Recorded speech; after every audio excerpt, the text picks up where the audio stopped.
Assalamualaikum warahmatullahi wabarakatuh.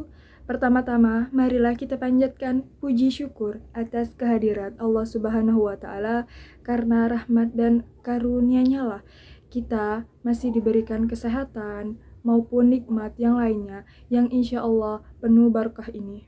Salawat serta salam tak lupa marilah kita haturkan kepada junjungan Nabi besar kita, Nabi Muhammad SAW, yang mana telah menghantarkan kita dari zaman kegelapan menuju zaman yang terang benderang seperti sekarang ini.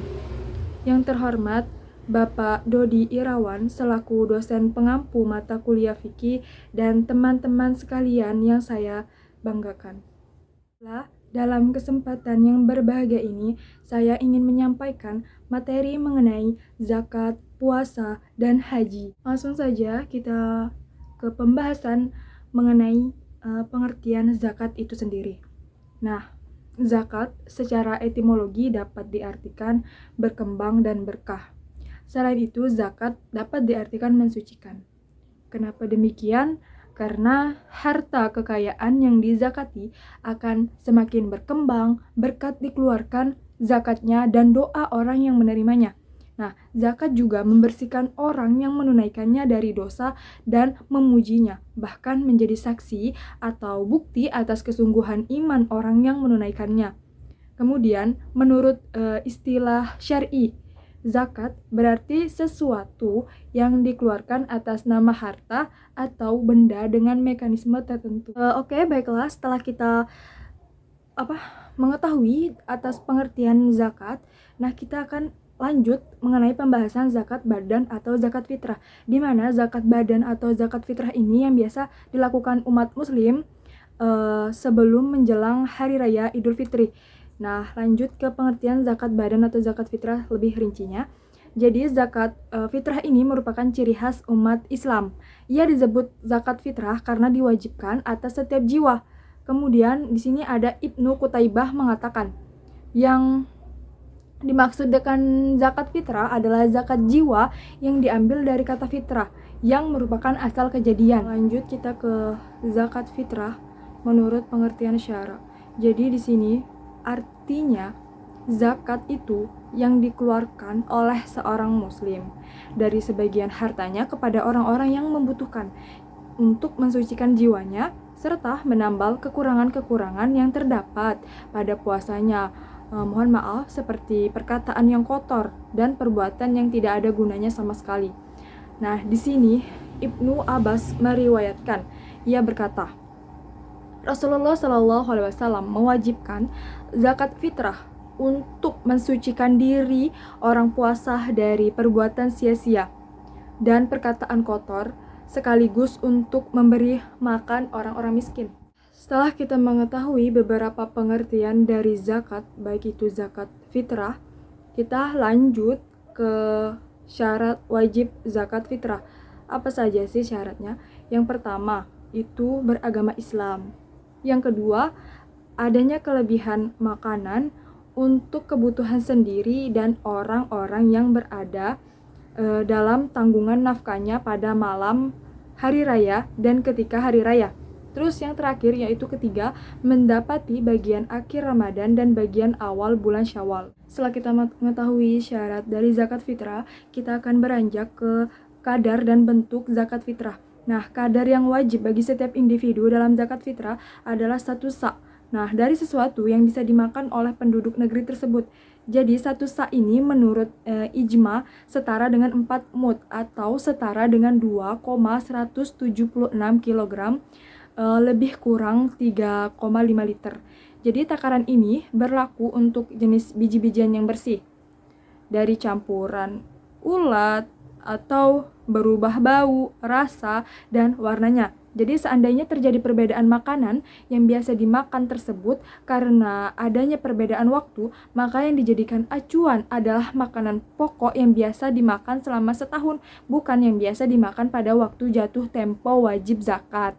Nah, setelah kita mengetahui berapa kadar zakat fitrah yang mesti kita keluarkan, kita juga akan membahas mengenai siapa yang mengeluarkan zakat fitrah. Nah, zakat fitrah dikeluarkan oleh muzaki, artinya orang yang wajib zakat itu sendiri atas nama dirinya dan orang-orang yang ia tanggung nafkahnya, antara lain kedua orang tua yang fakir, anak-anaknya yang miskin, terus istri serta pembantu yang ia tanggung nafkahnya. Kemudian setelah kita mengetahui siapa yang mengeluarkan zakat, kita juga harus lanjut ke siapa penerima zakat fitrah. Nah, adapun orang-orang yang berhak menerima zakat fitrah adalah 8 kelompok ya yang berhak menerima zakat mal atau harta sebagaimana yang termaktub dalam firman Allah Subhanahu wa taala berikut ini. Sesungguhnya zakat-zakat itu hanyalah untuk orang-orang fakir, orang-orang miskin, 930 pengurus-pengurus zakat, para mu'alaf yang dibujuk hatinya untuk memerdekakan budak, orang-orang yang berutang untuk jalan Allah dan untuk mereka yang sedang dalam perjalanan. Quran Surah At-Taubah ayat 60.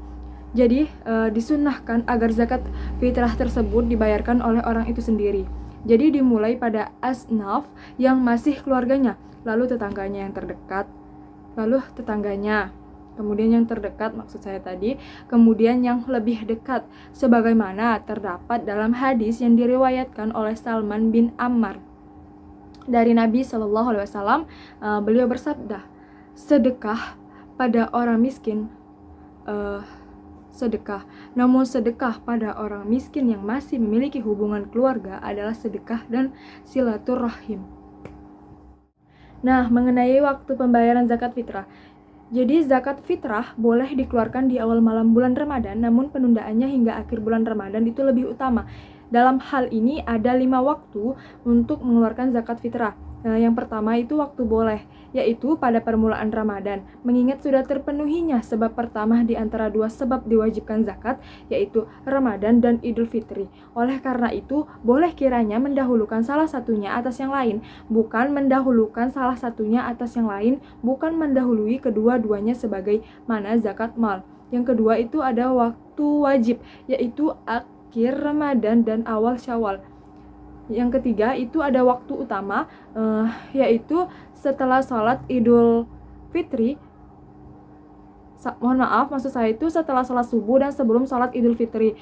Terus yang keempat itu ada waktu makruh, artinya setelah sholat Idul Fitri, meskipun memang disunnahkan mengakhirkannya untuk menunggu orang yang dekat seperti tetangga selama belum terbenam matahari. Terus yang terakhir yaitu waktu haram, yang benar-benar waktu dilarang untuk menunda-nunda pembayaran zakat fitrah, yaitu akhir hari raya Idul Fitri ketika matahari telah terbenam. Nah, hal itu diharamkan karena tujuan dari zakat fitrah ini kan untuk mencukupi kebutuhan golongan mustahik zakat pada hari Idul Fitri, karena hari itu adalah hari gembira ria. Jadi kurang lebihnya waktu pembayaran zakat fitrah itu ada 5 seperti yang sudah saya jelaskan tadi. Setelah kita mengetahui ada beberapa waktu untuk mengeluarkan zakat fitrah, kemudian kita lanjut ke distribusi zakat. Yang pertama itu ada mohon maaf sebelumnya, yaitu orang-orang fakir dan miskin. Terus yang kedua ada amil zakat. Kemudian yang ketiga itu mualaf. Yang keempat, budak mukatib. Yang kelima, garimin. Yang keenam, orang yang berjuang di jalan Allah. Kemudian yang ketujuh, ibnu sabil. Nah, itu tadi penjelasan mengenai pengertian zakat, zakat badan, ataupun zakat fitrah.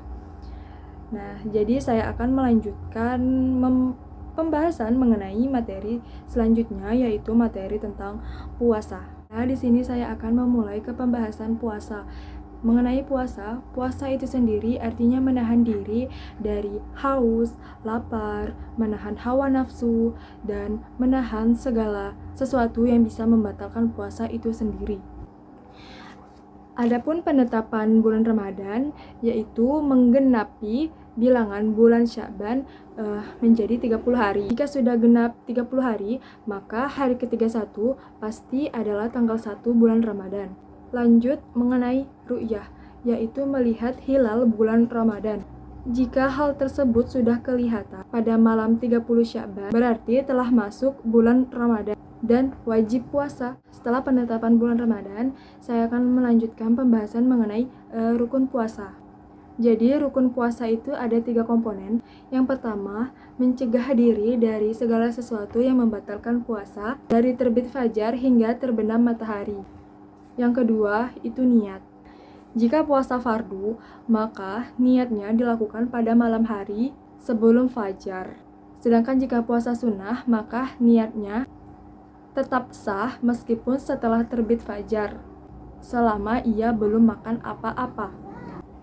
Yang ketiga, yaitu pelaku puasa, yaitu orang yang sah berpuasa dalam artian telah memenuhi syarat-syarat wajib puasa, antara lain Islam, kemudian sudah balik, mampu berpuasa, dan bebas dari halangan syara seperti haid dan nifas bagi kaum perempuan. Kemudian saya akan membahas atau menjelaskan sedikit mengenai hal-hal yang dapat membatalkan puasa. Yang pertama yaitu memasukkan sesuatu benda ke dalam tubuh dengan sengaja. Yang kedua, muntah dengan sengaja. Ketiga, haid dan nifas, meskipun hanya sesaat sebelum terbenam matahari. Yang keempat yaitu ejakulasi atau istimna. Terus yang kelima yaitu gila dan tidak sadarkan diri atau pingsan. Yang keenam yaitu murtad.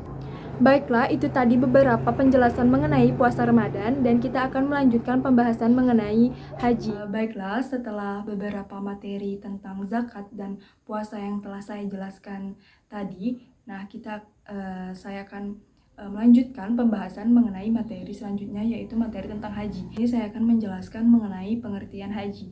Nah, haji menurut arti etimologi atau yang biasa kita dengar menurut arti bahasa, yaitu berarti al-qats ila mu'azzam, yaitu pergi menuju sesuatu yang diagungkan. Adapun menurut istilah atau terminologi, nah jika kalangan ahli bahasa menyebut haji untuk segala jenis maksud berpergian atau al-qasad secara umum, maka kalangan ahli fikih mengkhususkannya hanya untuk niatan datang ke Baitullah guna menunaikan ritual-ritual peribadatan atau manasik tertentu. Nah, di sini ada Ibnu Al-Human mengatakan haji merupakan pergi menuju Baitul Haram untuk menunaikan aktivitas tertentu pada waktu tertentu. Kemudian pakar fikih lain mengatakan juga haji adalah pergi mengunjungi tempat-tempat tertentu dengan perilaku tertentu pada waktu tertentu. Nah, di sini saya akan menjelaskan tempat-tempat tertentu yang dimaksud, yaitu adalah Ka'bah di Mekah, Safa dan Marwah, Musdalifah dan Arafah. Sedangkan perilaku tertentunya adalah ihram, tawaf, sa'i dan wukuf di Arafah. Sementara waktu tertentunya adalah bulan Syawal, Zulqa'dah dan 10 hari pertama Zulhijjah. Nah, inilah waktu haji secara global merujuk pada firman Allah Subhanahu wa taala. Musim haji adalah beberapa bulan yang dimaklumi. Quran surah Al-Baqarah ayat 197. Adapun waktu khusus untuk setiap perilaku haji memiliki waktu yang utama dan makruh dilaksanakan sebelum bulan-bulannya. Nah, mengenai waktu, di sini ada wukuf di Arafah. Waktunya adalah sejak tergelincirnya matahari tanggal 9 Zulhijjah hingga terbitnya fajar hari nahar tanggal 10 Zulhijjah. Nah, waktu tawaf fardu yaitu tawaf ifadah adalah sejak awal terbit fajar dari nahar sampai waktu yang tidak terhingga. Nah, jika dilakukan di hari-harinya maka haji sah. Dan jika tawaf dilakukan setelah bulan-bulan tersebut, maka tawafnya tetap sah dan bermanfaat untuk tahun berikutnya karena hilangnya kesempatan haji tahun ini. Kemudian syarat wajib haji. Nah, para ulama berkonsensus bahwa haji berlaku wajib atas setiap, pertama, tentunya orang Islam, kedua, berakal, ketiga, merdeka, keempat, balik, sehat, enam, mampu sekali seumur hidup. Nah, dalam hal ini, wanita sama seperti pria dan syarat-syaratnya juga sama persis dengan syarat-syarat yang berlaku bagi pria. Jika ada satu syarat dari syarat-syarat ini yang hilang, maka kewajiban haji atas orang tersebut menjadi hilang. Setelah syarat wajib haji, lanjut ke rukun-rukun haji. Yang pertama itu ada wukuf, yang kedua ada tawaf ifadah, yang ketiga ada ihram, kemudian yang keempat ada beberapa sunnah-sunnah haji. Contohnya seperti mandi ketika hendak ihram, memakai kain ihram baru, dan sebagainya. Adapun mengenai tata cara pelaksanaan haji, yaitu yang pertama, sebelum masuk Mekah, calon haji keluar dari negerinya dan sebelum sampai di Mekah Rambu-rambu haji pertama yang ia temui adalah ihram. Waktunya adalah selama musim haji, terhitung sejak 1 Syawal hingga 10 Zulhijjah. Kemudian ihram. Nah, setelah sampai di Mekah, kemudian lanjut tawaf. Setelah itu pergi ke sa'i, Safa dan Marwah, kemudian menetap di Mekah setelah sa'i, dan dilanjutkan mengenai hari tarwiyah pada tanggal 8 Zulhijjah. Lalu bertolak dari Arafah, mabit di Mina, kemudian ada penyembelihan hewan kurban dan cukur rambut, pergi ke Mekah seusai melempar jumroh, menyembelih hewan kurban, dan lain sebagainya pada awal hari nahar atau hari raya. Kemudian kembali ke Mina, kembali ke Mekah setelah mabit di Mina, berdoa di tempat-tempat yang mustajab. Kemudian yang terakhir yaitu seremoni perpisahan dengan Ka'bah. Baiklah, itu tadi beberapa penjelasan materi terkait zakat, puasa, dan haji yang saya jelaskan. Hanya ini yang bisa saya sampaikan. Jika ada kata-kata yang salah, saya mohon maaf. Kepada Allah saya mohon ampun. Semoga apa yang telah saya jelaskan itu bisa bermanfaat untuk kita semua. Saya akhiri, wabillahi taufiq wal hidayah. Wassalamualaikum warahmatullahi wabarakatuh.